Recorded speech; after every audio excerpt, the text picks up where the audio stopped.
Hello class, welcome to our LFS online class. Myself Sandhya Tiwari, your geography teacher. We have completed chapter 6 and uh, today we are going to start chapter 7. Today I will only uh, give the summary of this chapter, and in next video we will start the explanation work of chapter 7. Okay, so let's come to know some important things about this chapter. You know that transportation of goods plays very important role in the economy. जैसे कि transport, जैसे सामान एक जगह से दूसरी जगह जाता है, तो इससे क्या होता है कि इकोनॉमिक की ग्रोथ होती है। ये इकोनॉमी बहुत इम्पॉर्टेंट रोल करता है। क्यों? क्योंकि because of transport raw materials reach the factory. जो रॉ मटेरियल है, कच्चे मटेरियल है, वो फैक्ट्रीज तक जाते हैं। फिर फैक्ट्रीज में जो माल तैयार होता है उसको फिर प्रोडक्ट कंज्यूमर्स तक पहुंचाने का काम होता है। किसके ज़रिए होता है? ट्रांसपोर्टेशन के ज़रिए होता है। तो इसके लिए ट्रांसपोर्टेशन के लिए क्या क्या मेन इम्पॉर्टेंट है, जिसको हम means of transport. Means of transport में क्या आता है बेटा? Land transport, water transport and air transport. ठीक, लैंड वाटर एंड एयर। ठीक, एंड आफ्टर दैट लैंड में क्या आता है? लैंड में आपने देखा होगा कि रोडवेज आता है लैंड में, और क्या आता है? रोडवेज, रेलवेज और पाइपलाइंस। यानी रोडवेज हम चलते भी हैं लैंड पर, फिर रेलवे भी रोड पर बनता है, और जो पाइपें गैस के लिए बिछाई जाती हैं वो भी लैंड पर ही बिछाई जाती हैं। ठीक, तो इस तरह से फिर दूसरा क्या हुआ बेटा? वाटर। वाटर क्या है? एक इनलैंड हुआ, एक ओवरसीज हुआ। ठीक, और तीसरा क्या है? एयर। एयर से क्या है? एक डोमेस्टिक एयरलाइंस है और एयरवेज है, एक दूसरा क्या है? International Airways. और फिर हम बात करते हैं डोमेस्टिक एयरवेज में, तो उसमें क्या है? Public undertaking and private airlines. Public undertaking and private airlines. ठीक, इन सब के बारे में हम बात करते हैं। Okay, and after that we will talk about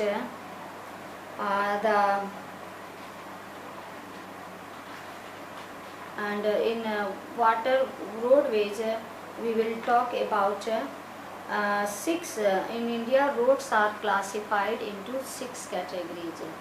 Okay, and after this we will see that first क्या है? रोडवेज में हमने 6 कैटेगरीज में डिवाइड कर दिया। फर्स्ट क्या है बेटा? Golden quadrilateral super highways. Golden quadrilateral super highways. ठीक, फिर दूसरा क्या है? National highways. फिर थर्ड क्या है? State highways. फिर फोर्थ क्या है? आपका डिस्ट्रिक्ट रोड्स। आपने पढ़ा होगा ना 7th में, डिस्ट्रिक्ट रोड। फिर क्या है? Other roads. और फिर एक है आपका बॉर्डर रोड्स।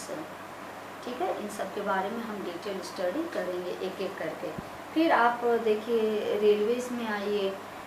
रेलवेज में आपका जो रेलवे है वो बहुत फास्टेस्ट मीन्स ऑफ ट्रांसपोर्ट है।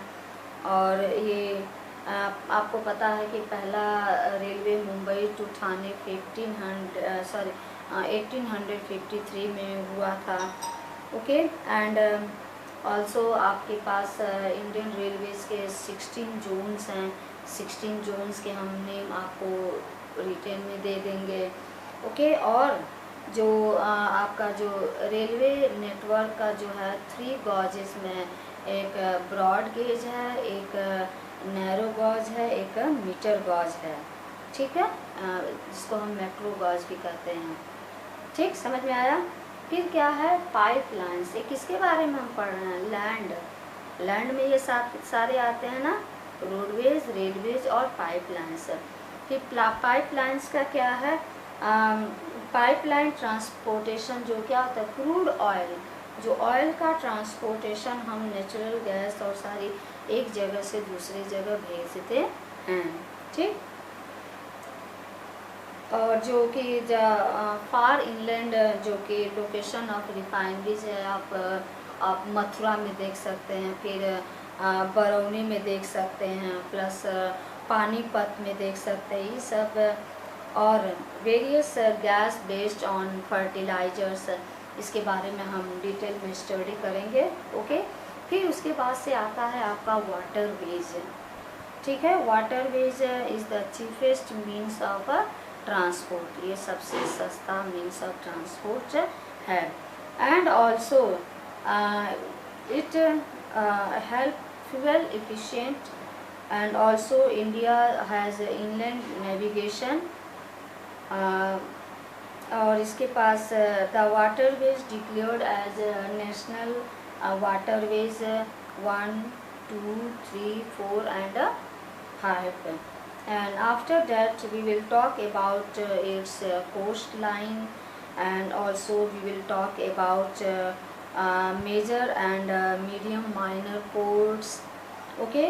And also we will talk about India's foreign trade, and also we will talk about Kandla in Kutch was the first port developed soon after independence. I will show all the things in map, okay. So be careful. And also after that Marmagaon port, that is in Goa, and also we will talk about Haldia port. And then after waterways come to airways. Air travel today is the fastest and most comfortable and also prestigious. बहुत Prestige की बात है ना, अगर हम air से travel करते हैं एक जगह से दूसरी जगह, तो हमारे लिए बड़ी शान की बात होती है, और बहुत आराम से और जल्दी से हम एक जगह से दूसरी जगह तक पहुंच सकते हैं, ठीक। द एयर ट्रांसपोर्ट जो नेशनलाइज्ड हुआ था, कब नेशनलाइज्ड हुआ था, 1953।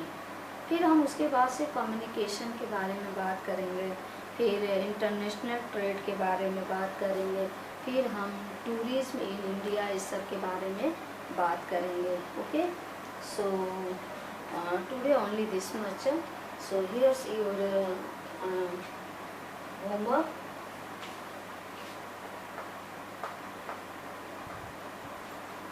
Write short note on chemical industry, okay beta.